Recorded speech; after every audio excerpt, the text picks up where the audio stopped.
Good evening, everyone. On this Conference Championship Sunday, if you love the NFL, congratulations to the San Francisco 49ers and to the Kansas City Chiefs for winning their respective conferences and advancing to the latest Super Bowl. Kansas City advancing to the Super Bowl despite their enormous regular season success for the most part of the last 50 years, for the most part, advancing to their first Super Bowl since January of 1970. Hank Stram, Len Dawson, Buck Buchanan, and the crew besting the Minnesota Vikings in a monumental upset just prior to the NFL merger, 23-7. And then, of course, San Francisco reaching again now for the seventh time, but the first time since Colin Kaepernick and company against the Baltimore Ravens, with a chance to win its first Super Bowl since Steve Young, Jerry Rice, John Taylor and company, Ricky Waters, against San Diego in a complete rout 49-26. So, again, should be an entertaining Super Bowl with Kansas City's offense receiving the spotlight against San Francisco's defense. We're here to talk college football at the Voice of College Football. Welcome in here on a Sunday night. And thank you so much for joining us. I will get to your comments. I will get to the call-in line. But first, I am going to run down what are supposedly the 11 greatest college football players of all time. So hold your calls for a few minutes. I'm going to briefly summarize the careers of the 11 greatest college football players of all time, as announced at halftime of the national championship game in New Orleans a few weeks ago. Now, let's understand, all of us, that it is extremely difficult, basically impossible, to determine the greatest of all time. It's impossible for a number of reasons, and especially in the sport of football. And you're going to gain criticism in whatever approach you take because there's a limit and because statistics are going to compel some people to vote one way or look at it one way. Winning generation bias, recency bias, or legendary status bias all come into play for different people to different degrees. So let's look at the 11 greatest college football players of all time as announced at halftime of the national championship game. And I'll give you my perspective on some of these players.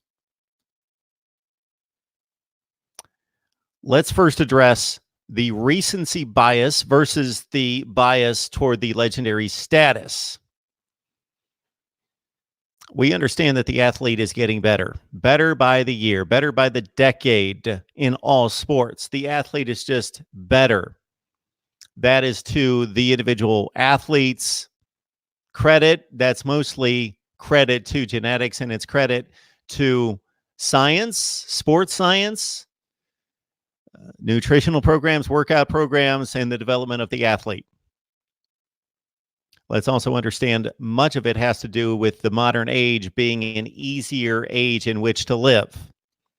No longer are there 14-hour bus rides or train rides or working on a farm or in a factory during the off season or playing on both sides of the football, playing every play of the game, both sides of the football. So people that are not aware, there was not only a day and age of the 1980s and 90s in which, and again, I will get to your phone calls soon, there was not only a day and age in which players played and were not substituted for on their offensive or defensive units. So I stated a few minutes ago, I will take calls when we run down the 11 greatest players of all time. But there was actually a time in which you played offense and defense, and you played every play. The head coach would determine, these are my 11 best players. I'm going to play them all the time. And then at some point, somebody determined, oh, this guy might be actually better at doing this that we typically do on third down. This guy's better on first and second down for this particular position. Or, you know what? This guy's only that much better than this guy.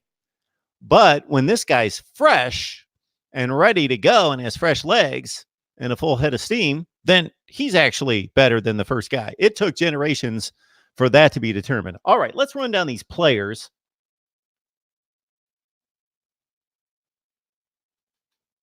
And I may have to watch my power line here in just a second. Let me check this out.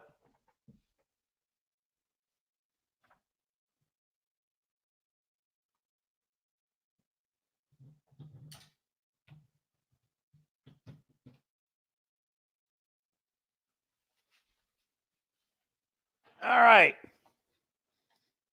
Can't have that faltering us. So the first player we're going to look at is quarterback Roger Staubach of the Naval Academy. So Roger Staubach, like Barry Sanders, like Jim Brown, and I think they would be the only three players on this list, were recently named to the NFL 100. So if you follow the NFL, love the NFL Network, watch all of that, then you also know that the NFL is celebrating a historic season as well. Its 100th season, college football 150, the NFL 100, and just named its 100 greatest players of all time in the NFL. Roger Staubach was deservedly named to the top 100 players in the history of the NFL. Led his team to 4 Super Bowls, 2 Super Bowl championships. Many would argue that he was robbed of a Super Bowl or 2, possibly, by the officials. Legendary career in which he completed the highest percentage of passes in the history of the NFL up to his retirement at the age of 37. I could go on and on for hours about Roger Staubach and his accomplishments with the Dallas Cowboys, despite serving his military stint and not playing it down in the NFL until he was 29 years old. Think of that. And he still forged one of the arguably 10 greatest careers in the history of the NFL as a quarterback, or maybe even better than that. All right, but as a collegiate, what did Roger Staubach do? We know he won the Heisman Trophy in 1963. And anytime you say a player won the Heisman Trophy, then it's bam. That's automatic stamping of a career as legendary. You won the Heisman Trophy. I would like us to be able to back off from that just a bit. It's overdone, it's cliched, it's overkill, it's lazy, it's assumption. It is a lot of assumption. We just saw the career of Jonathan Taylor for 3 seasons at Wisconsin. Legendary, no Heisman Trophy. Ron Dayne at Wisconsin won a Heisman Trophy. I don't know that he had a better career than Jonathan Taylor. We could dive into the stats and look at it. They're very close. Ron Dayne won a Heisman Trophy. Jonathan Taylor did not. Josh Heupel at Oklahoma, fine quarterback. Not Josh Heupel. Josh Heupel won the national championship at Oklahoma in 2000. 3 years later, Jason White won the Heisman Trophy at Oklahoma in 2003. Jason White would not be mistaken for a great college football quarterback, but he won the Heisman Trophy. Good college quarterback. All right. Guess how many touchdowns Roger Staubach threw for in his Heisman Trophy season of 1960. I think it was 1963. He won it as a junior. I would have to double check at that. I believe it was 1963. He played in 62, 63, and 64. 7 touchdown passes. Now, we need to understand different age, different era, different tempo of game. So not only did they not throw as much, they didn't run as many plays. The clock ran and ran. They huddled. They didn't hurry up. A lot less plays run, a lot less throws. But still, if you look through offensive statistics from this era, they are not as meager as what you would think in looking at some of these Heisman Trophy or these celebrated players from that era, like a Paul Hornung, who won the Heisman Trophy for a 2-win Notre Dame team in 1956. Roger Staubach threw 18 touchdowns, no, not in a half a season, but in a career at Navy. Started 10 games, threw 7 touchdowns, 3 interceptions as a sophomore. 11 games started the next year, 7 touchdowns, 7 picks. And as a senior in 10 games, 4 touchdowns and 10 interceptions. Now, I don't have the time, nor do you, for us to carve through each and every player like this. But I would like to get through these guys. because the first thing that hit me in seeing these 11 players announced as the greatest college football players of all time, first thing that hit me was they're practically all running backs. We are basically celebrating the greatest players who, number one, posted statistics. So we're eliminating linemen. And number two, we're going to make sure that it's spread throughout generations so we can represent just about all the generations. Although the most recent player was probably was Bo Jackson on this team? I'm going to have to look it up. I've got the players right here. Just a second. I did not see Bo Jackson. I saw Herschel Walker. So my aim was I wanted to look at all these players to look at their statistics. I was astounded and just summarize their careers, but that may take too long because I want to hear from you guys. Jim Brown. Let's look at Jim Brown here real quick, because Jim Brown, as we all know, is maybe the greatest football player of all time, maybe the greatest running back of all time. There's certainly an argument, but he's probably mentioned more than anyone and has been throughout the generations as the greatest football player of all time or the greatest running back of all time. So at Syracuse, Jim Brown only played 8 games per year, 3 seasons, so 24 games. So roughly less games played than a college football player would play in 2 seasons now. He played 8 games in 1954. He averaged 5.9 yards per carry. We have no idea how many touchdowns he scored because it's not listed. It's not even a 0 listed. It's nothing. I am referencing College Football Reference, which is a great resource. So it's sportsreference.com, and this is college football. They have baseball, NFL, NBA. It's a great reference. In 1955 for Syracuse, Jim Brown ran for 662 yards, 5.2 yards per carry, and 6 touchdowns.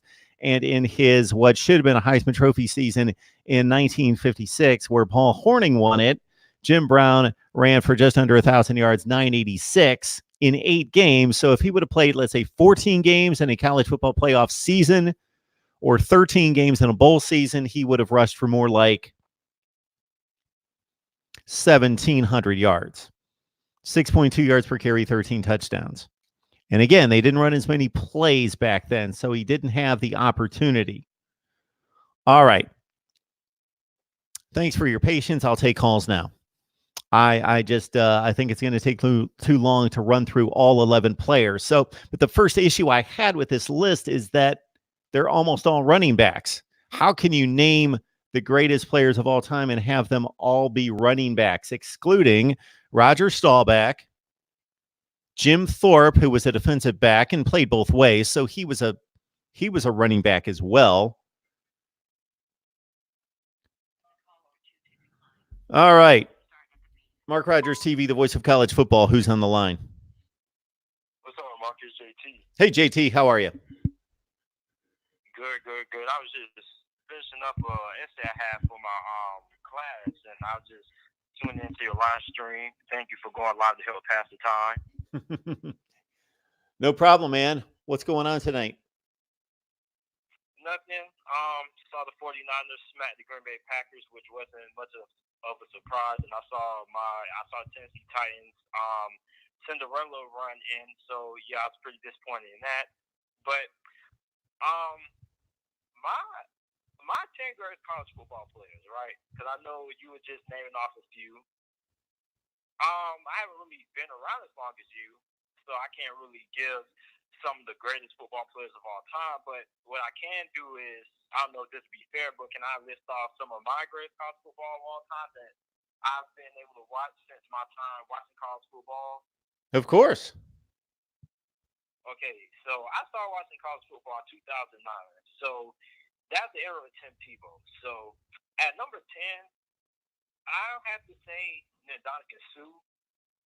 Ndamukong Suh was playing for Nebraska at the time, and I didn't really know a lot about football at the time. I believe I was in 4th grade, or 3rd grade. So I remember watching Nebraska, and all I just saw was the announcers always writing about this guy named Suh. Now, initially, I thought he was Asian, because I thought Sue was an Asian name. And every time, this dude was just always in the backfield making a big disruptive play, and he was just so fit. I've never seen a defensive player, even to this day, at that defensive tackle position, so dominant to what Ndamukong Suh was that year for playing for Nebraska. And I believe he was a Heisman finalist, wasn't he? Yes. Yes. So he was extremely dominant. So number 9, after number 9, I have Tavon Austin. Tavon Austin played for West Virginia. I believe this was 2012, I believe. I was watching the game when West Virginia, this was when they were led by quarterback Geno Smith. They were taking on Oklahoma, and Tavon Austin had over 500 all-purpose yards. He was one of the most electric college football athletes I've seen in a very, very long time. And then you also had him, and at the time it was he was playing for Oregon as well. I can't think of his name. Deontay Thomas. It was yes, DeAnthony Thomas. Yes, DeAnthony Thomas. Number 8.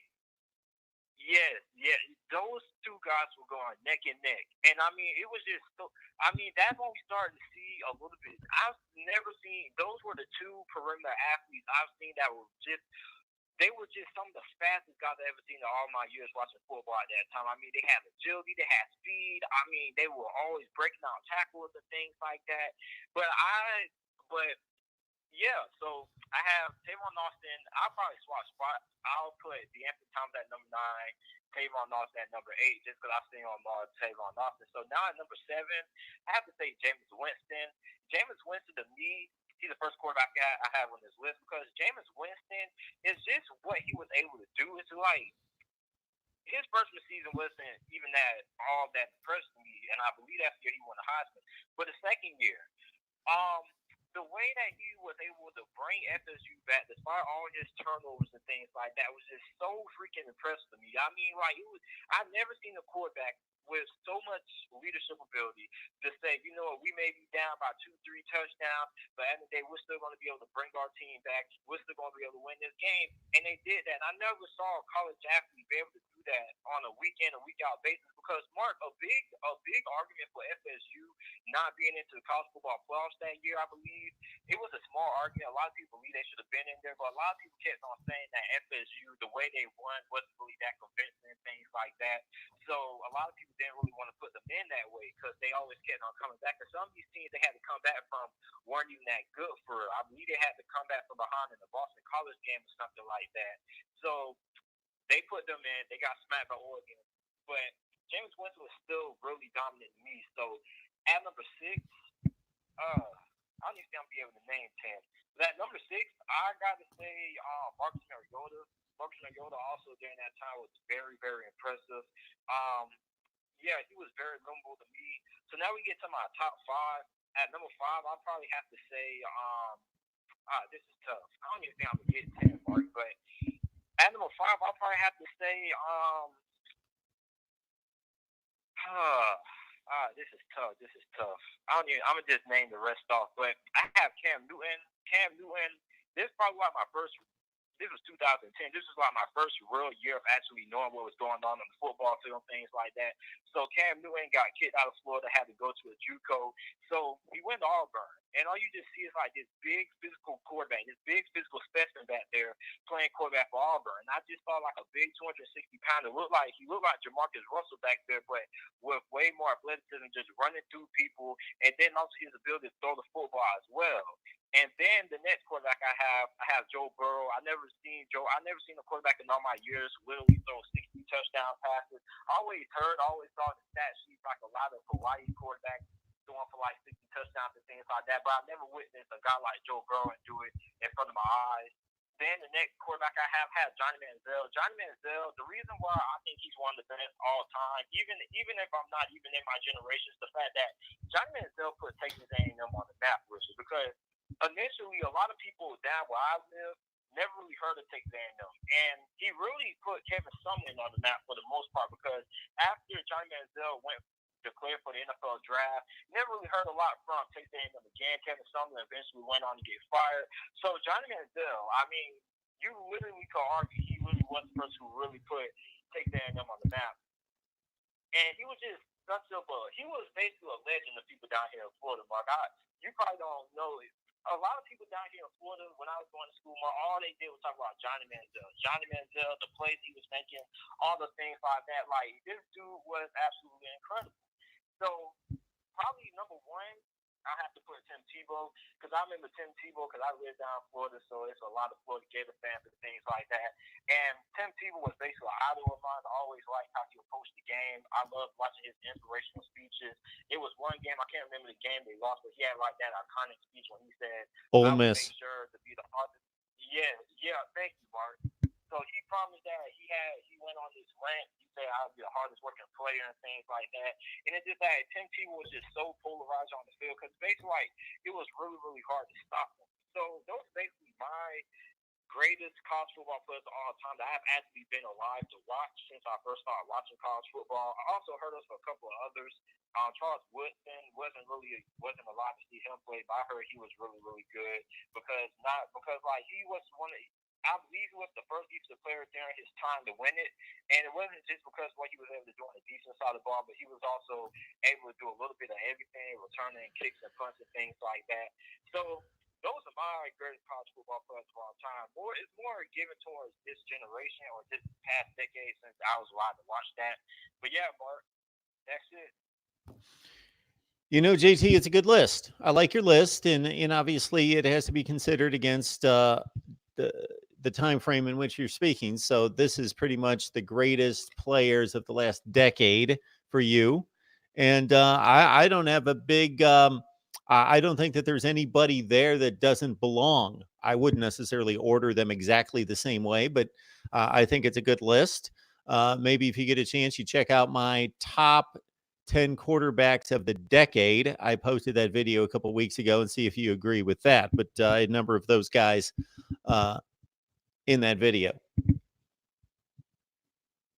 Yeah, for sure. And I mean, like, that Florida team had a couple of good ones as well. It was Tim Tebow. You had Percy Harvin.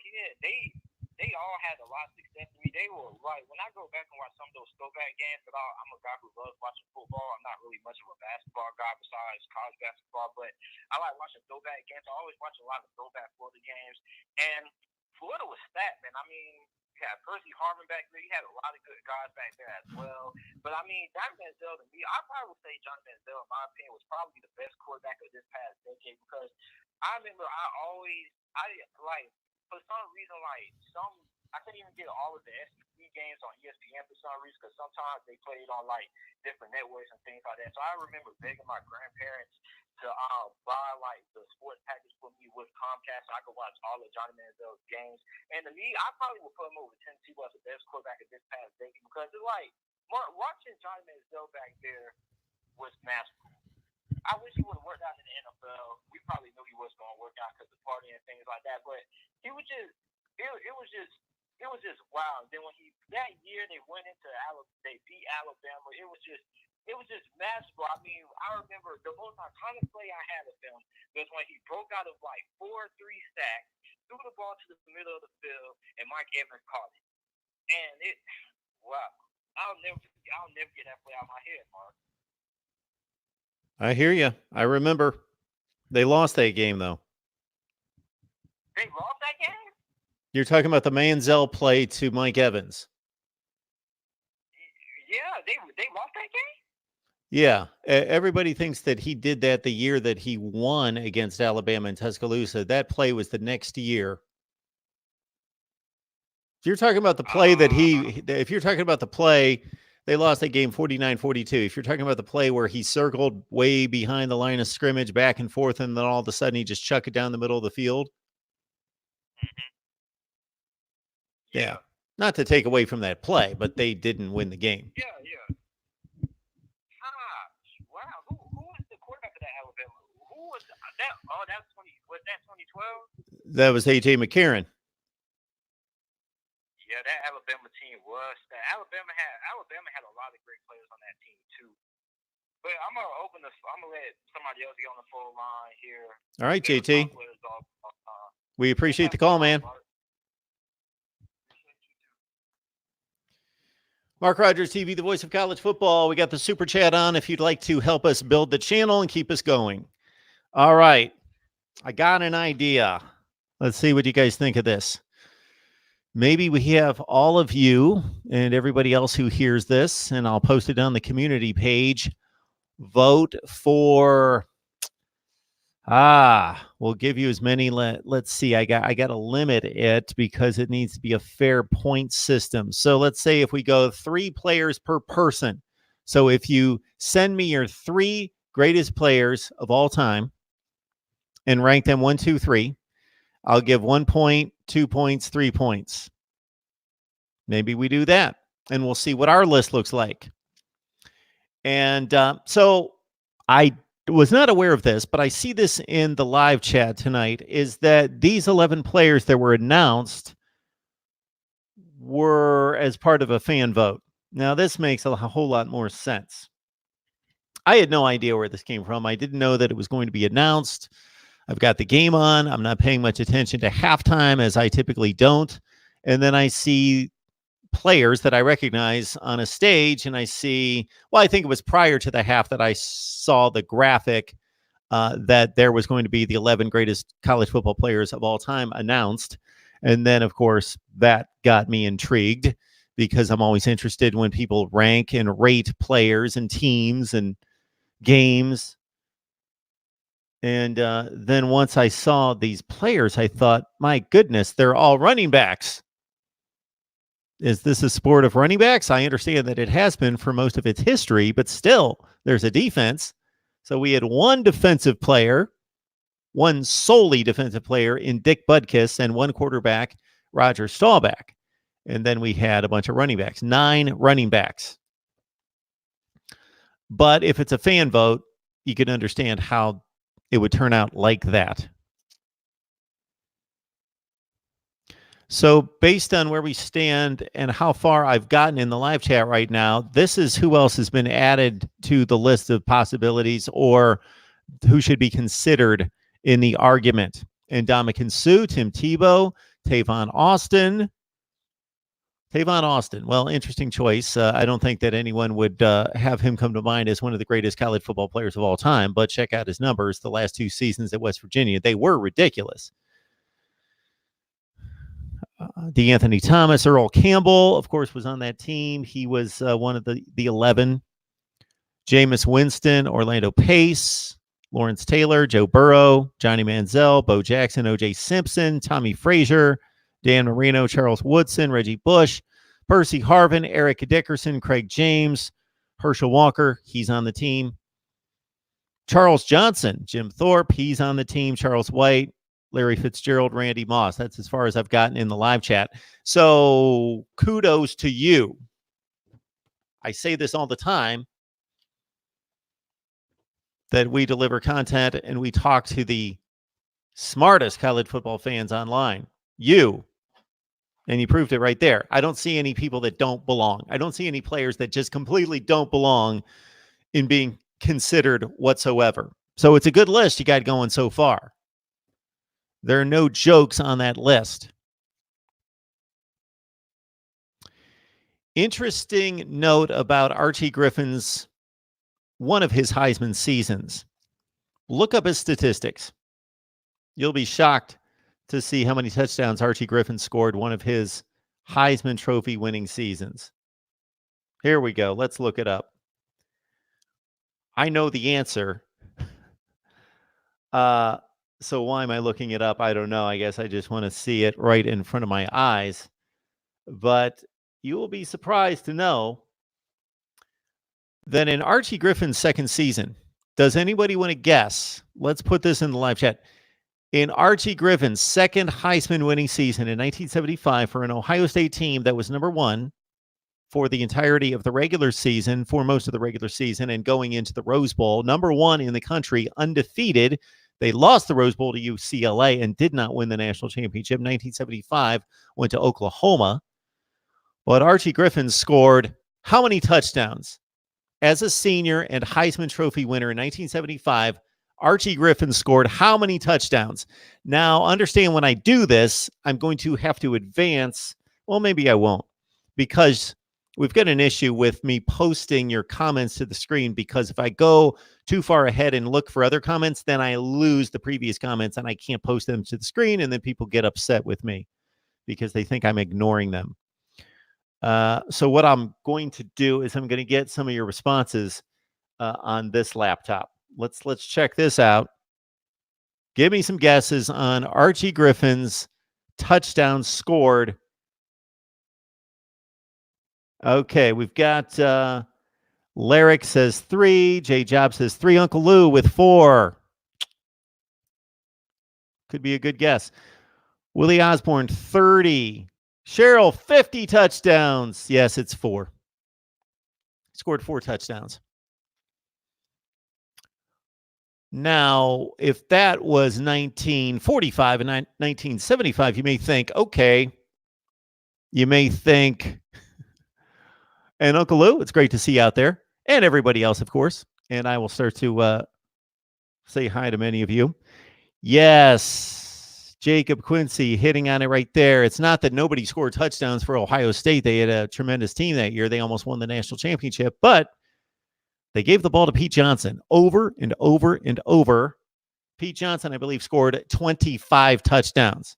So very odd that Ohio State's got 2 running backs. One gains all the yardage, and then the other one scores all the touchdowns. And the guy that wins the Heisman Trophy scored 4 touchdowns. Now, you would think that Archie would have broken a few more from, let's say, the 8-yard line in to score, that he wouldn't have been stopped at the 1 or 2 yard line over and over and over to score 4 touchdowns in a season in which he gained 1,450 yards in 12 games. So his rushing per game total is not astounding. And again, I believe Pete Johnson scored 25 touchdowns that year. If you remember Pete Johnson, he played for the Cincinnati Bengals, and he wore number 46, and he was a big, huge, like prototypical fullback, like serious, just crazy big fullback. So in 1975, Pete Johnson scored 25 touchdowns, and he ran for 1,000 yards. So, okay, this is great. This is something that people just don't know. So when you see this list of Heisman trophies, and again, we talked about this a few minutes ago, when you look at players that have won Heisman trophies, I think we just automatically give everybody that's won a Heisman trophy a pass as they're an all-time great. And that's like the magic words, Heisman Trophy. And of course, those players are typically great. In 1975 at Ohio State, for a team that went 11-0 and played in the Rose Bowl for the national championship, lost, Archie Griffin runs for 1,450 yards and scores 4 touchdowns. Pete Johnson, it's not like he ran for 82 yards because they gave him the ball at the 1 or 2 yard line all the time. Pete Johnson ran for 1,059 yards and 25 touchdowns on the same team, and Archie Griffin won the Heisman. Crazy. Marcus Allen. Interesting note about Marcus Allen is before he was the USC running back and won the Heisman Trophy with over 2,000 yards rushing in 1981. What position did Marcus Allen play? We'll write him on our list. Anybody? Marcus Allen? Marcus Allen was a, oh boy. Marcus Allen was the fullback. Marcus Allen was the fullback for Charles White, who won the Heisman Trophy in 1979. One of the first Sports Illustrateds I received in the mail, I remember, was a shot of Billy Sims, the great Oklahoma running back, in 1978. He won the Heisman. Of course, he went to the Detroit Lions and was a great back for about 5 or 6 years. Then Charles White. It was Billy Sims, Oklahoma, Charles White of USC, and they had a Heisman Trophy, and they both had a leg, and they were pulling on the Heisman, fighting over the Heisman Trophy, and that was the preview issue for Sports Illustrated's college football issue in 1979. The Rod Farva, who was the greatest returner in history? Devin Hester, Ted Ginn, Rocket Ismail, Desmond Howard. Good question. Good names there. Good names. How about Johnny Rodgers? You want to throw him in there?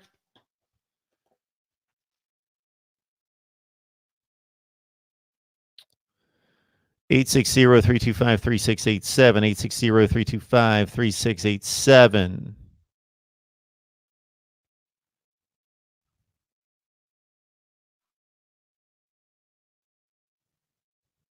There you go. Matthew Bras. If you time your SI subscription just right, you can get 2 swimsuit issues on one paycheck. I wasn't that clever at 9 years old. But yeah, there was always a bit of strategy that had to be used by me come February in that swimsuit issue when I was a little tight to get that thing out of the mailbox and in the house before Mom saw that, because that might get confiscated. Peter Warwick, Aaron Hernandez. Of course, there's a lot of Aaron Hernandez talk out there because of the recently released docu-series. But we got a Peter Warwick sighting who is crazy good slot receiver who could get downfield as well.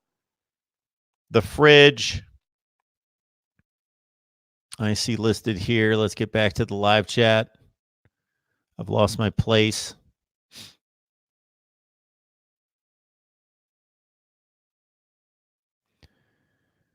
Cheryl, good to see you. Everybody, good to see you tonight. Yeah, let's give it a thumbs up on the video. We appreciate it.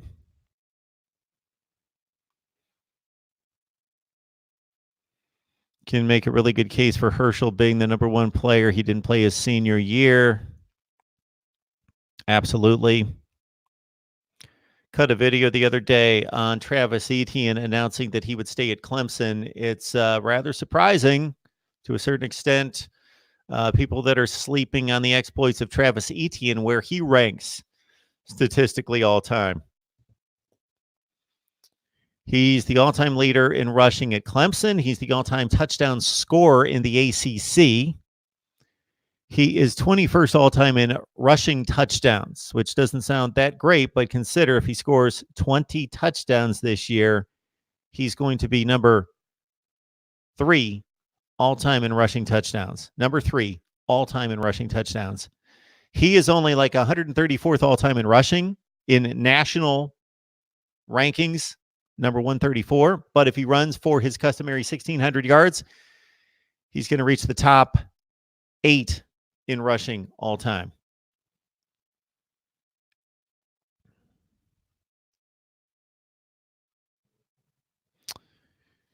Yeah, so David, I don't remember exactly what number it was, but Archie Griffin didn't gain 100 yards every week. Just every game,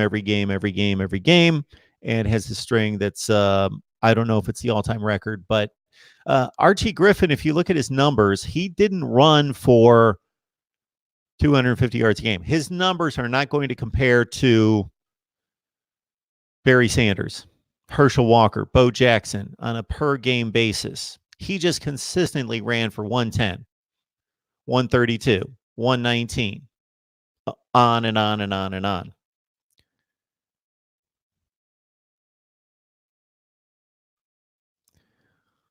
There you go, David. OJ and Tony D. Tony D, I hope got consideration for the NFL Top 100. I know that he didn't make it, but he should have received. He should have received consideration there. J Jobs, got to fix my phone. 2020, fix your phone. Yeah, we have a lot of things to fix around here.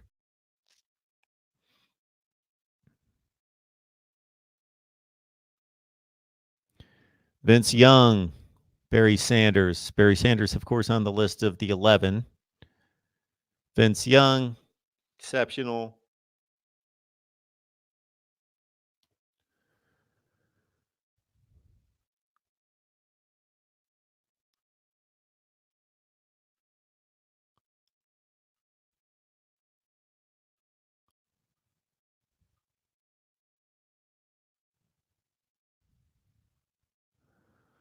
Okay. Doug had some issues with my 1 through 130 rankings, and I'll get to those at some point. Got a vote for Peyton Manning, of course. We all expected that he was going to win the Heisman in 1997. That was a bit of a shocking vote total. I think the next live stream I do, I'm going to go through my 1 through 130 rankings comment section because there's a lot of great debates in there to be waged. There's Monte Ball. When you think great college football players and even great college running backs, how many people think of Monte Ball? Monte Ball is number 2 all time in rushing touchdowns. Monte Ball. We've got Dion.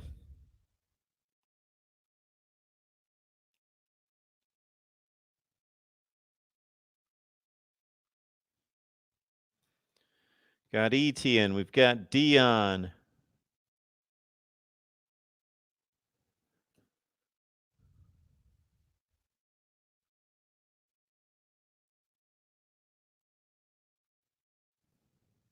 Got AD all day. Adrian Peterson still running for the Redskins.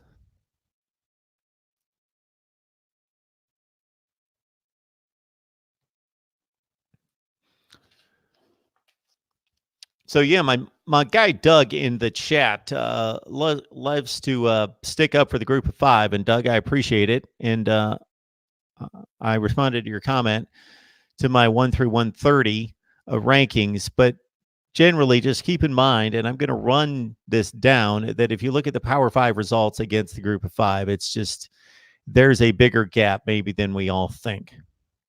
There's a pretty big gap. And of course, there's overlapping. It's not like the worst team in the Power 5 is better than the best team in the group of 5, and there's all the Power 5s, then all the group of 5s. There's a lot of overlap there, but maybe not quite as much as we would think.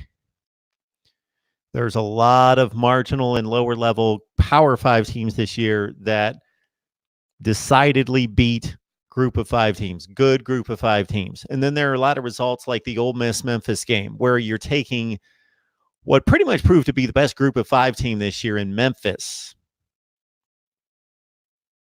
And they played Ole Miss, who went 4-8. So that 4-8 means they went 2-6 in the SEC and got beat like a drum most of the time. And that was a 15-10 game.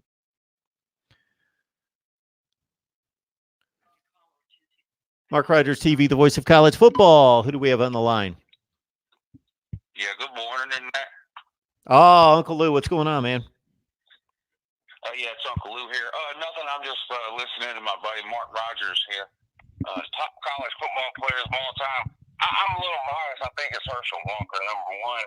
And I was a little surprised at the ESPN list. Not that Herschel wasn't number 1, but that it was Jim Brown. I've looked at a lot of number 1 or top college football players of all time lists over the years because Herschel is always either at the top or near the top. I don't know if I've ever seen another list with Jim Brown number 1 on it. Nor have I. I mean, obviously, he's an all-time great. And I hate to do this.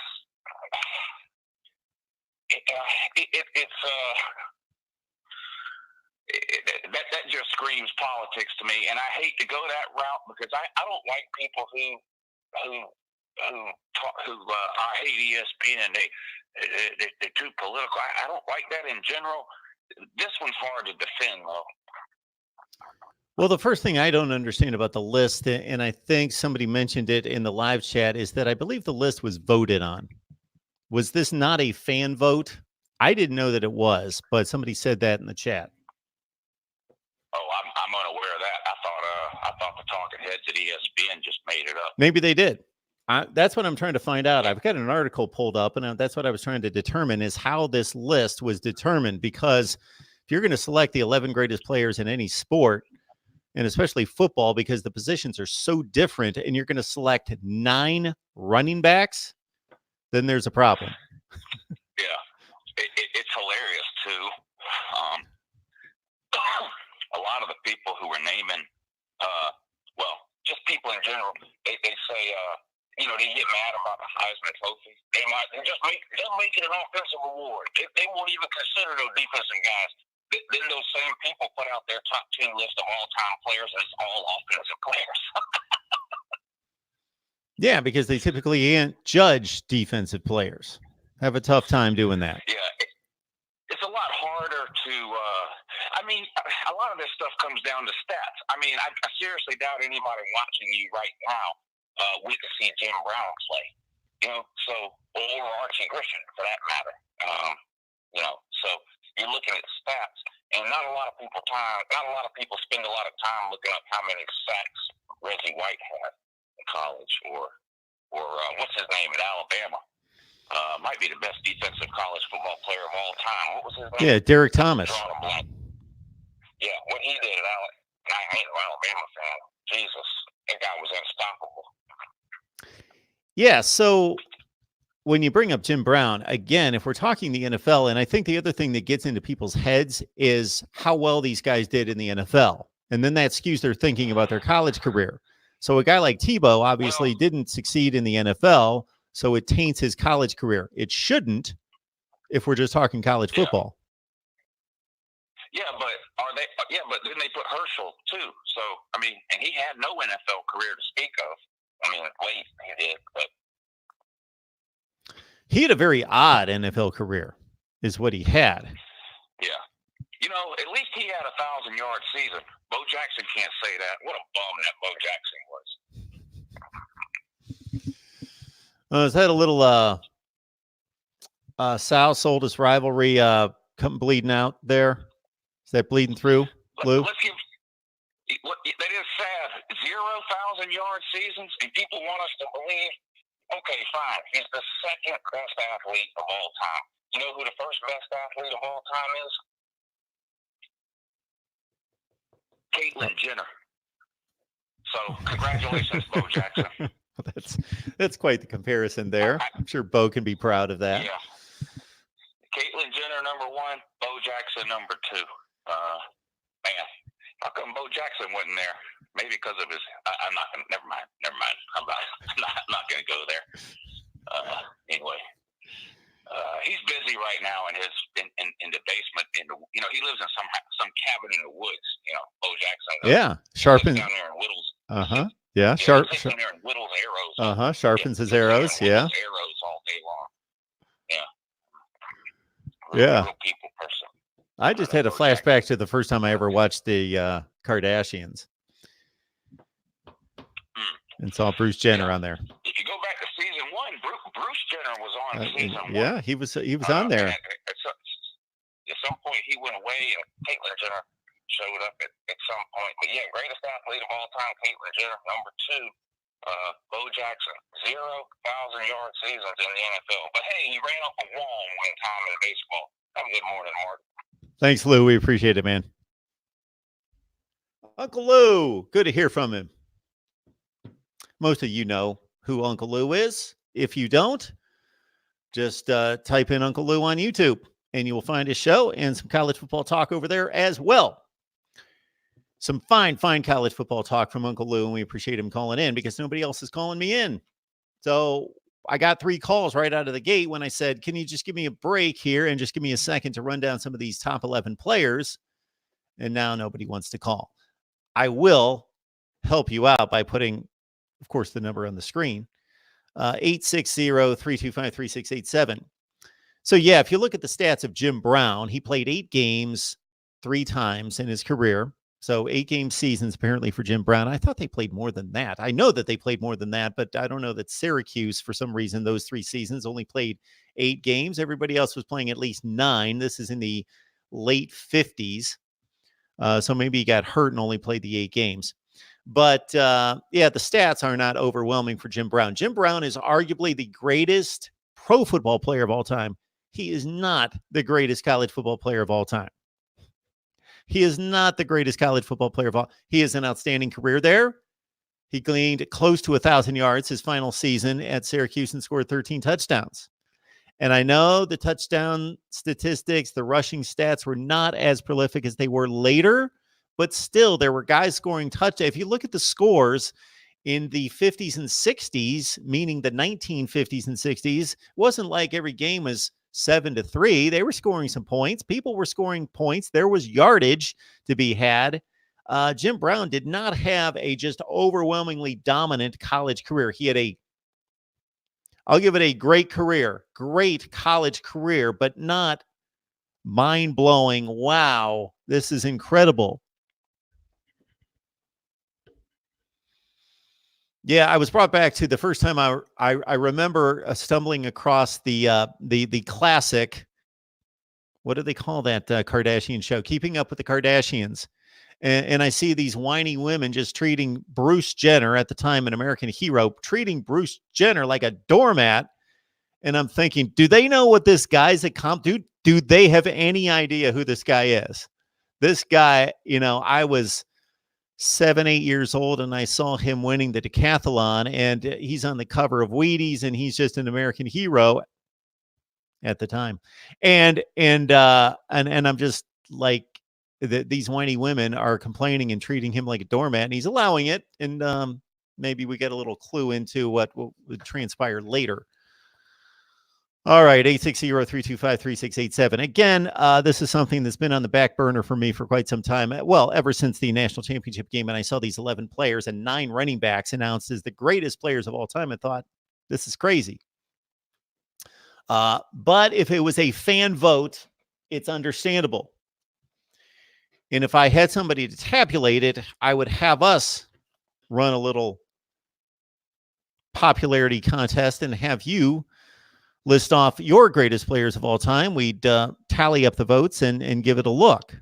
But I'm just thinking that that's going to be a little bit too much legwork for me. Let's get back to the live chat. We've got Emmett.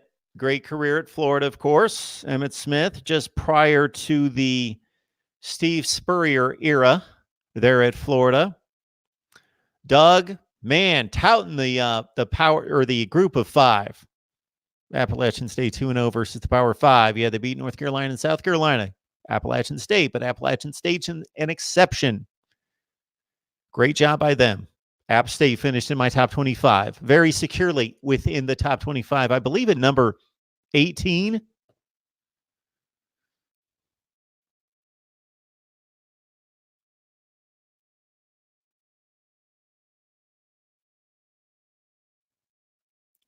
Reggie White, let's get him on there. Hound Dog, yes, for the Vols. Reggie White. Monster player, both in the NFL and in college. Of course, in the NFL, he's an all-time great. Okay, here we've got it from BW. Per ESPN, the Blue Ribbon panel of 150 media members, college administrators, and former coaches and players. So the issue that they had, obviously, is they probably didn't have any stipulations as to say, we're going to allow you to select, let's say, 10 players or 15 players, or I don't know how many they allowed each person to select, and then say you need to have some type of representation of eras and of positions. It's more valid if you've got a all-time basketball team named, and everybody's a center or a point guard, because they all do the same things. Everybody shoots, everybody passes, everybody dribbles, everybody defends, everybody rebounds, everybody throws passes to each other for assists. Everybody compiles the same stats. They just do it in different ways and are functional within the offense in different ways. They all defend almost exactly the same way. Basketball is the easiest sport to compare athlete to athlete and put together an all-time great team. Baseball would be next. Of course, the positions are different. Your catcher versus your second baseman versus your center fielder, but they generally do the same things defensively, aside from the catcher and the pitcher. Of course, the pitcher's different from the hitter, but then they all stand in the batter's box and bat. So offensively, which is what's judged more than defensively in baseball can be determined very easily, and there can be a comparison made between baseball players. Football, how do you compare a guard and a wide receiver? How do you compare an inside linebacker and a tight end, a quarterback, and anybody else? It's tough to do. Therefore, if you're going to select a team, then you select a team. I thought that maybe it was a fan vote. I didn't think that initially, but then I thought it was a fan vote based on a couple of comments that were made about it being a popularity contest, or there were a couple other comments made that led me to believe that it might have been a fan vote. Okay, so that's been dispelled, and this has been clarified by our guy, BW. Thank you, BW. Blue ribbon panel of 150 media members. I was not contacted, unfortunately.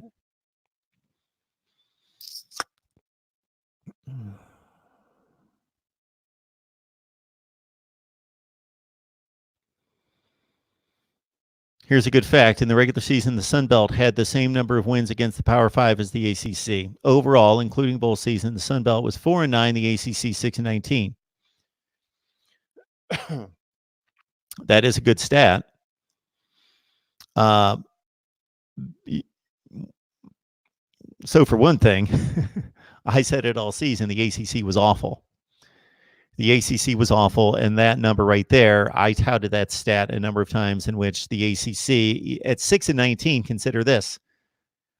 Clemson accounts for 3 of those wins against Ohio State, South Carolina, and Texas A&M. So Clemson went 3-1 against the Power Five. So the rest of the ACC went 3-18. If those numbers are correct, and I know that they're very close, if not correct, I believe you, Doug. So I'm not going to verify 6-19, but I know that I added it up late in the season, and it was something close to that. The Sun Belt went 4-9. Okay, that's a record, Doug. That's a good place to start, but now you got to put it into context.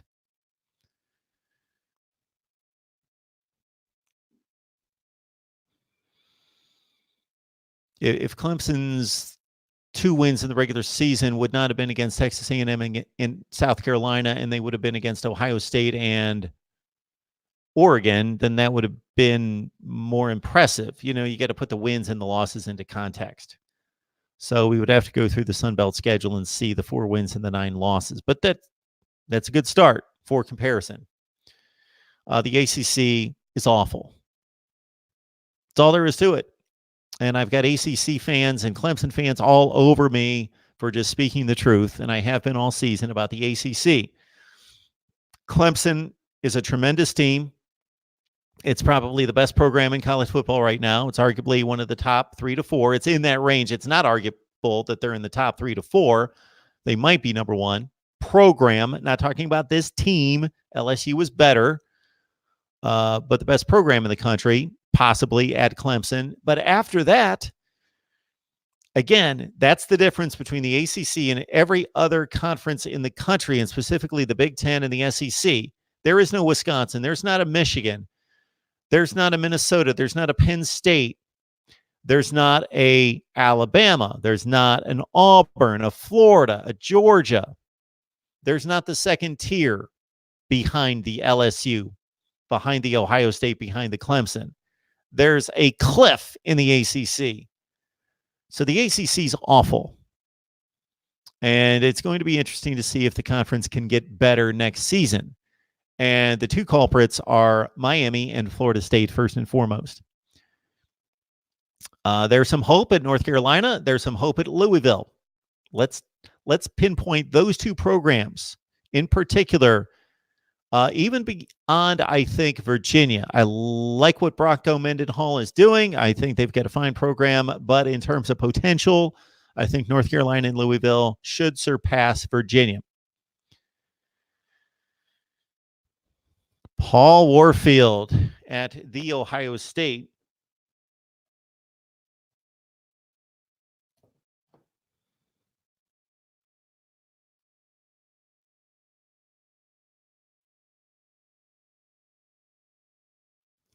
The Mountain West winning Power 5 games.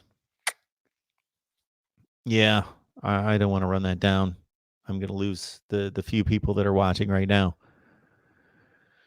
Doug is telling us that the American Conference went 8-14 against the Power 5.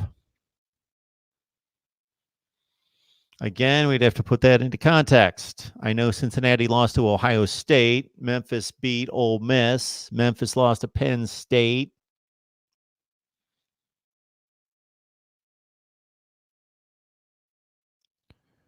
Kellen Moore. That is a great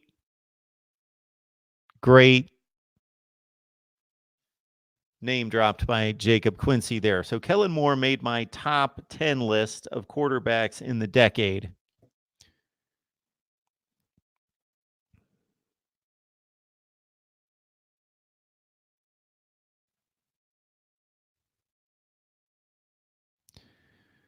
Okay, Doug.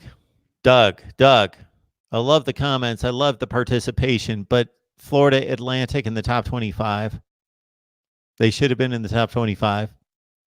Come on, Florida Atlantic. Where did I have them? I had them around 48, 50. No, they are not one of the 25 best teams in the country.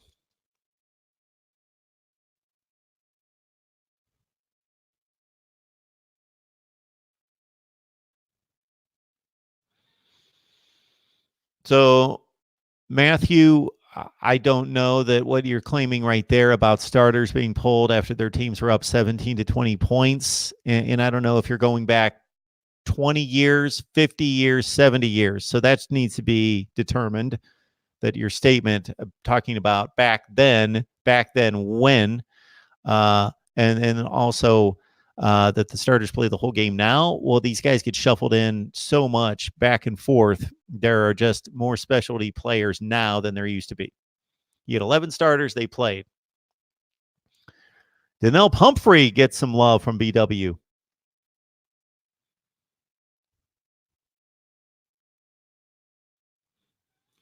Another vote for Paul Warfield.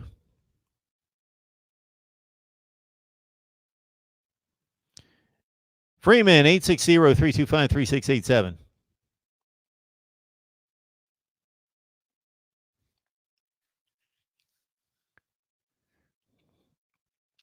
So Freeman just asked if I would consider Tua to be an all-time great. It sounds ridiculous because we're watching him play right now, and you just tend to not think of the guys that you're watching right now as being all-time greats. Tua is pretty much an all-time great. He plays mop-up duty in 2017, and his stats are ridiculously good, but they don't matter because they're in garbage time. But he gets his chance in the national championship game, and what's he do? He pulls off a legendary comeback and wins a national championship with a clutch throw on 2nd and 26 in overtime. So, bing! National championship win in clutch fashion. Next season and the season after here in 2018 and 2019, he posts ridiculous stats. So we kind of discarded this last season for Tua because he got injured and because they lost to LSU and did not win the SEC or get to the college football playoff. It's kind of a wasted year. But look at the numbers and understand what LSU did against everybody they played. Sure, Auburn played them well. Texas played them well. Sure, but Alabama gave them the best game for the most part. Alabama gave them the best game. Jay Jobs is telling me I'm wrong about something, I guess, about Tua. I was doing some research for my conference players of the year, which are going to be announced here in the next few days. I'm going to be ranking my naming my conference offensive and defensive players of the year. Joe Burrow and a player out of Kent State had the best TD to interception ratios, or so I thought, in the nation until I saw Tua at 33-3 this year. Mark Rogers, TV, the voice of college football. Who's on the line? This is the Rod Farba. How are you? I'm doing great. What's going on? Oh, not much. Just thought, not many people calling in, so I thought I'd call in, get the show going. I appreciate it. So, I thought I'd maybe talk a little bit about, who I think's in the top. My list kind of changes back and forth. I go back and forth quite a bit, Okay. because I try to go back and I'm writing them down. I try to go back. Yeah, well, it's kind of like, so I go back in the modern, how far back do I go, because I kind of want to pay my respect.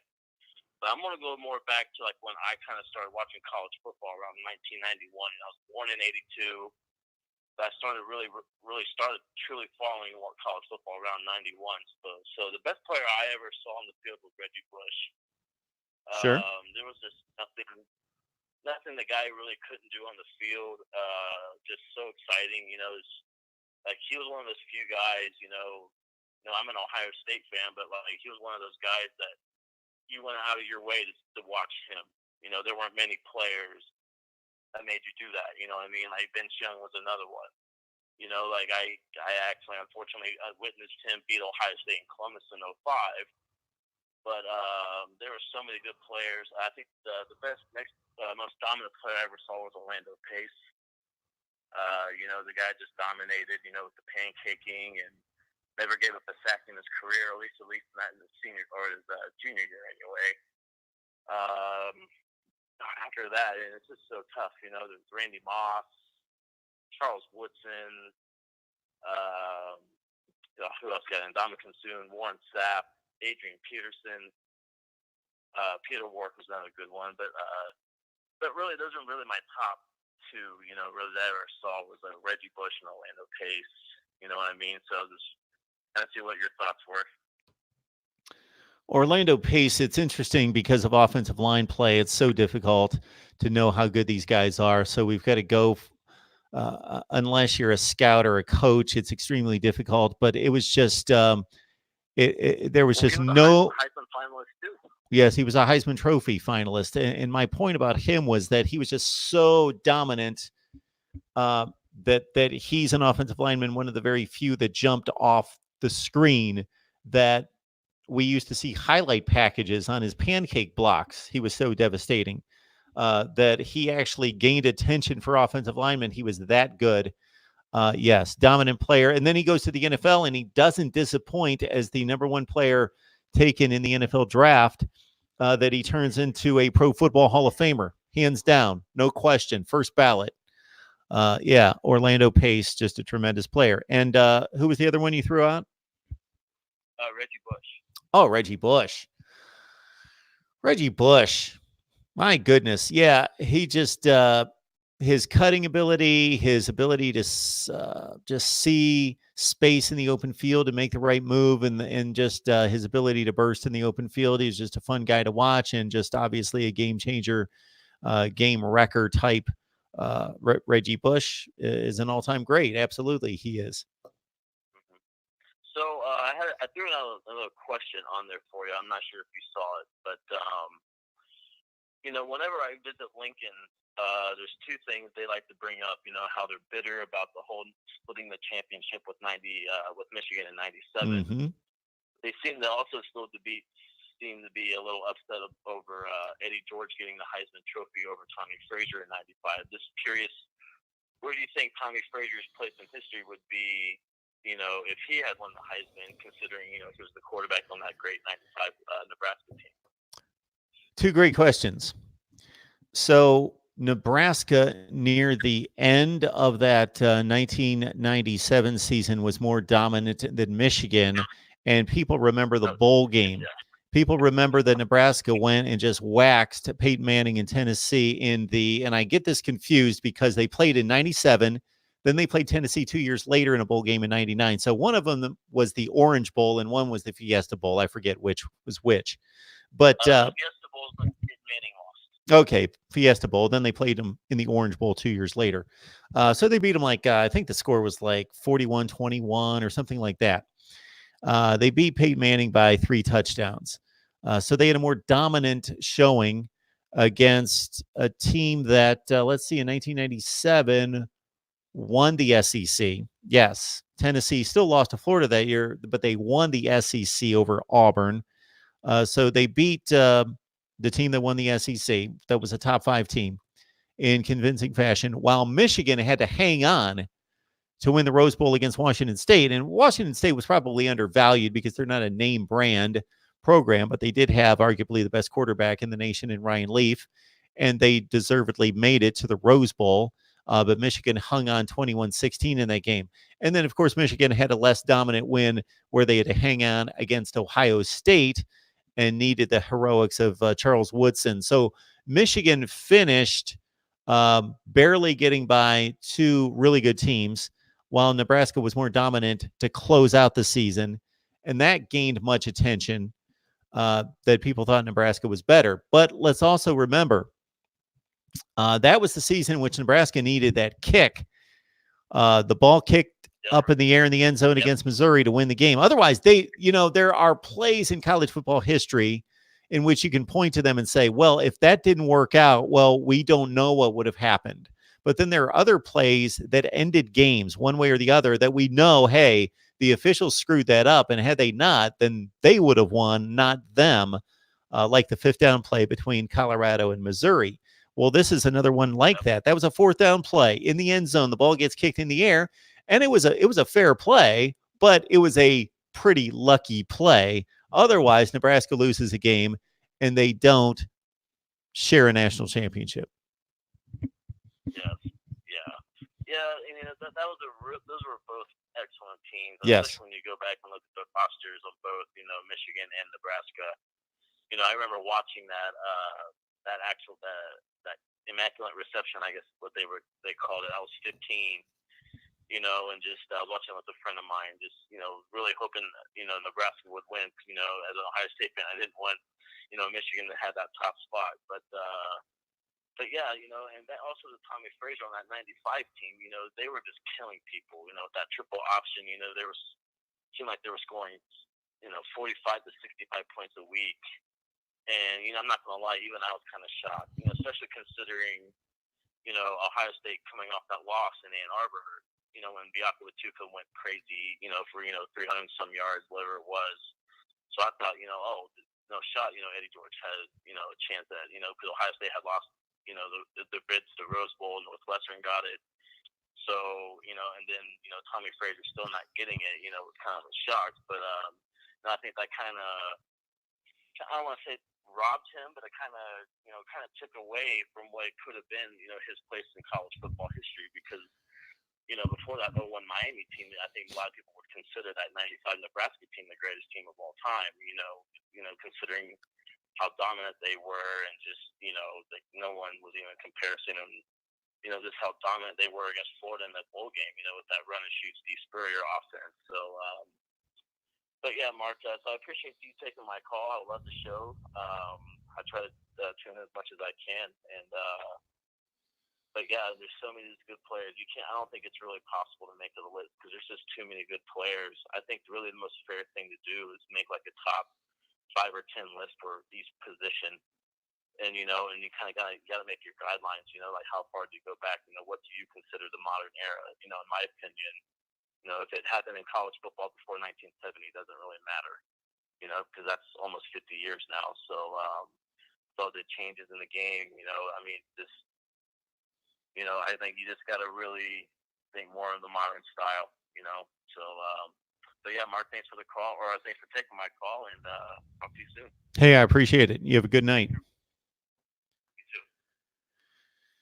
Yeah, so Tommy Frazier in 1995 for Nebraska threw for 17 touchdowns with 4 picks, which was at the time an extremely just tremendous ratio.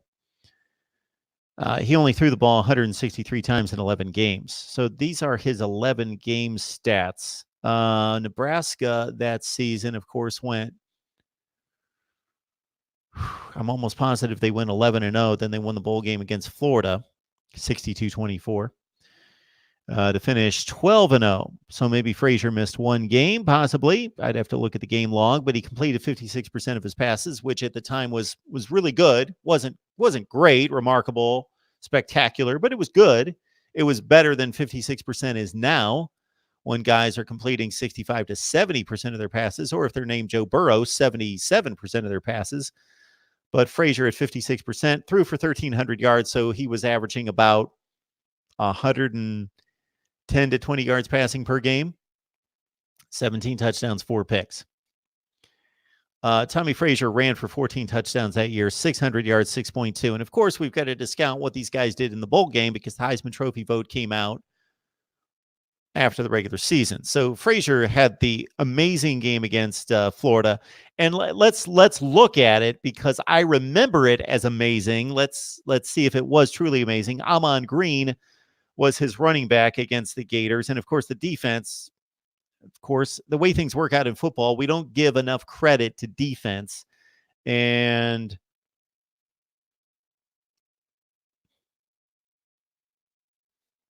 let's see. So his bowl stats were not included there. That's the indication right here is that the bowl stats were not included. So he did better than that with the bowl game included.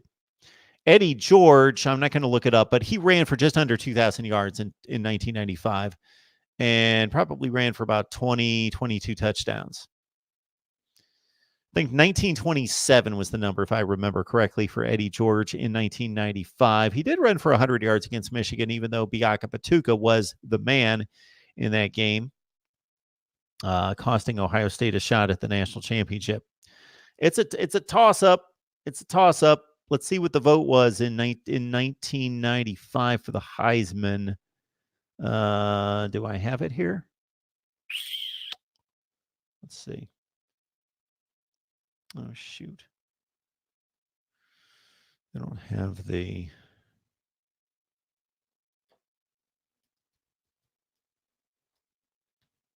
What do we have here? Oh, boy.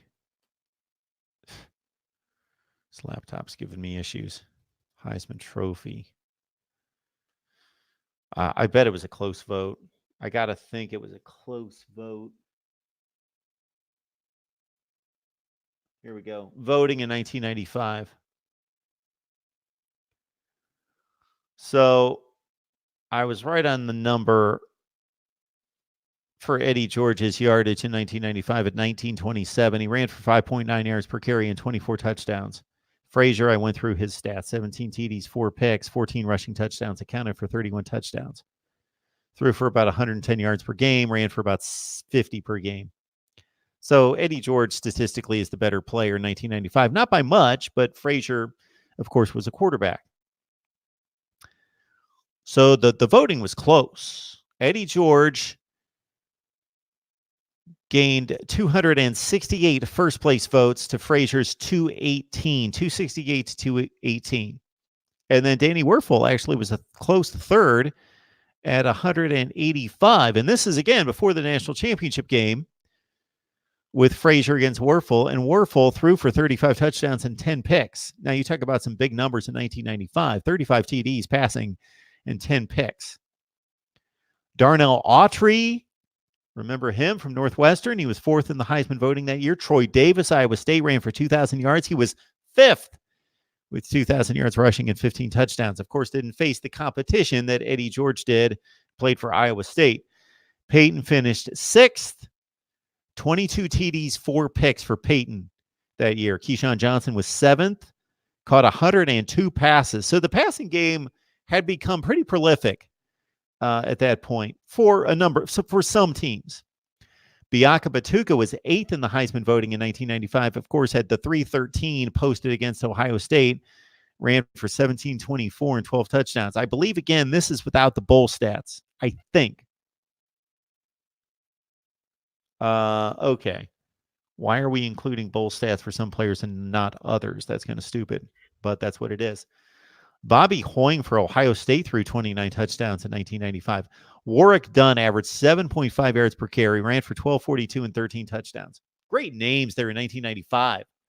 The Heisman voting, the top 10 Heisman voting in 1995, Eddie George, Tommy Frazier, Danny Werfel, Darnell Autry, Troy Davis, Peyton Manning, Keyshawn Johnson, Tim Biaka Patuka, Warwick Dunn, Bobby Hoying. We've got a Pro Football Hall of Famer. Eddie George is not going to make the Pro Football Hall of Fame, but he certainly looked like he was headed in that direction at one point, and he's got really good NFL stats. He's a top 25 rusher all time.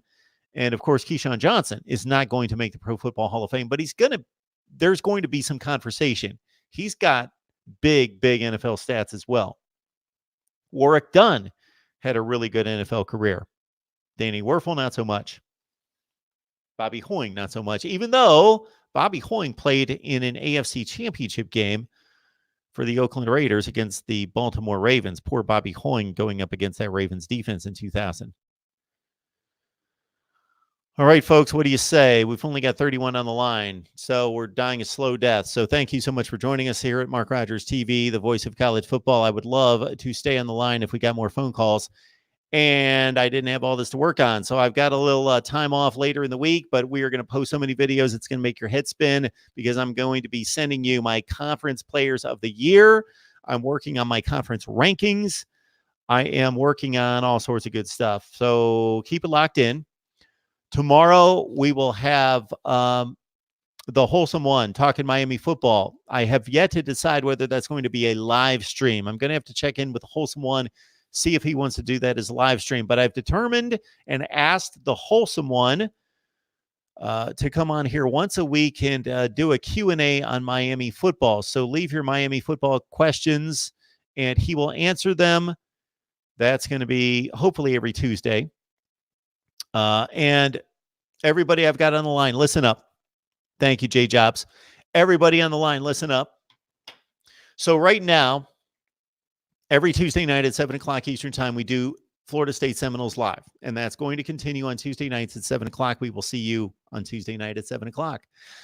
In addition to that, for the last 40-some weeks, we've done Miami Hurricanes live each and every week.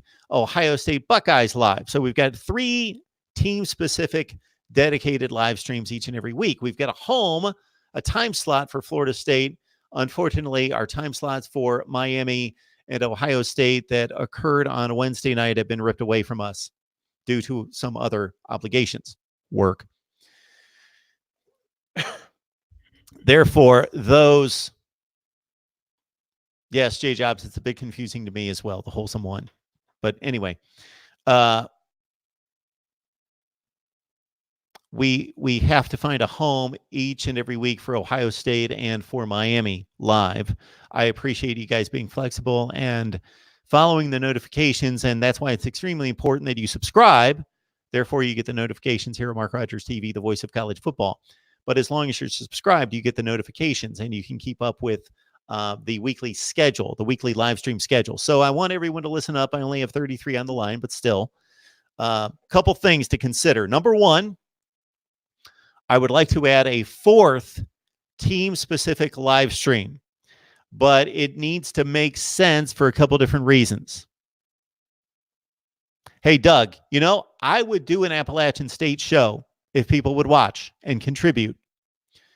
So anyway, I would like to add a 4th team-specific, whether that's Clemson, Michigan, LSU, Alabama, whomever it is, but 2 things have to come in play. Number one, people have to watch it. It needs to be popular. We're at a point with some of the other ones where the Florida State one needs a little help in particular. That doesn't mean it's going to go away, but it needs a little help. Somebody is requesting Lee Smith, Alabama or Clemson. Yeah, that would make sense. So what I'm going to do, because the determination is, number one, who's popular, who is going to get the views. Yes, Notre Dame would be interesting. Number two, where can I get guests that I will be able to get on a regular basis, on a weekly basis? I need the guests. And then number three, what is the popularity compared to the number of digital outlets out there in which there's a need? So follow me here. Let's say Clemson has 1 million fans out there that are interested in consuming digital media. So in addition to having all these fans, what's important to me is how many Clemson fans consume digital media and are out there that haven't found me yet, but they're out there looking. So let's say there's 1 million. let's say Wisconsin has 500,000. So they only have half as many fans as Clemson that consume digital media. But even though Clemson's got 1 million fans who consume digital and Wisconsin only has 500,000, that Clemson has 100 guys out there blasting away at Clemson football that have YouTube channels and sites that can be accessed. So I've got competition against 100 others, but Wisconsin only has 15. Well, then the smarter option would be to go the Wisconsin route. Okay. So what I'm going to do is each and every week, I'm going to float it around 2 different teams. And that's the way we're going to start. We're going to see what catches on, both from the standpoint of popularity and then also from the standpoint of what guests are available on a regular basis. Lyric. Yes, you will remind them. Lyric, we appreciate it. And I hope I'm pronouncing your name correctly. Hit the like button, please. Do me a favor and hit the like button. It helps us build the channel. New Year Nemesis. What is the pay for me to bring viewers? The pay is for me to deliver the best content of college football that you can ever find anywhere imaginable. That's the payoff. The payoff for you in bringing viewers to me is that I continue to deliver top-notch college football content. Mr. Johnny D is asking for North Dakota State. Again, if people would watch it, I need to get these live streams up to like 800, 1,000 live viewers. Right now, Miami tops out at about 350, usually is in the 250 range. Very strong, needs to do better. Florida State tops out around 150, but usually in more like the 80 to 110 range. Ohio State about the same. And Ohio State probably does better than any other team on my channel in terms of the videos I produce, but not the live stream. I'd love to get those live streams up to 1,000 live views and then about 20,000 total views per episode. That's the kind of viewership we need to get to for me to be able to do this full throttle. All right. Okay, so that's my one announcement, is that I'm going to add a live stream each and every week, and it's going to have to float depending on guest schedules, dedicated to a different team each and every week. So one week it's going to be Notre Dame, then Virginia Tech, then Oklahoma, then Oregon, until I find a team that draws the most people and I can lock down a really good 2 or 3 guests on a weekly basis, and we determined to do it. Point number 2 in terms of the live stream is that I'm going to be announcing in the next few days our live stream schedule for the off season. So I want to thank all of you that are watching currently live, and then everybody else that's going to watch on the post once this tapes and posts, that I know that I've been all over the place in terms of a live stream. Like tonight's live stream.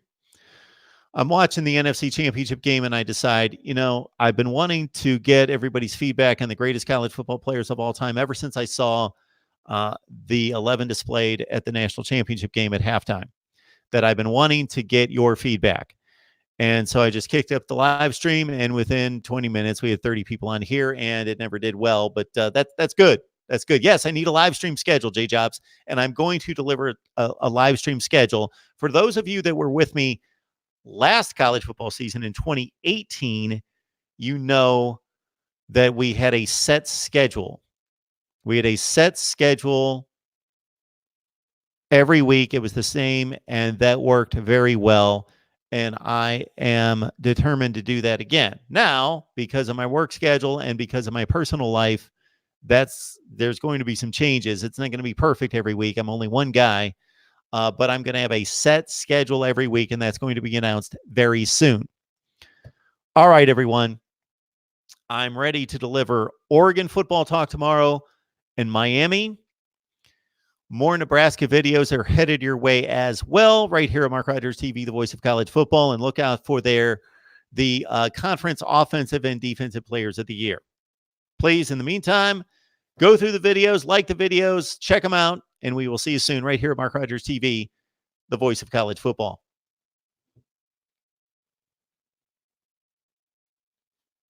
Matthew, good tip right there. If you tap on the bell on the subscription button, it alerts me. I did it on my phone. All the big YouTubers say to do that. That when you subscribe, to hit the bell, and that will alert you to new content and notifications on the channel. Matthew, thank you so much for the heads up right there. Cheryl, good to see you. BW, you guys are amazing. Larrick, thank you so much for joining and reminding everyone to like the videos.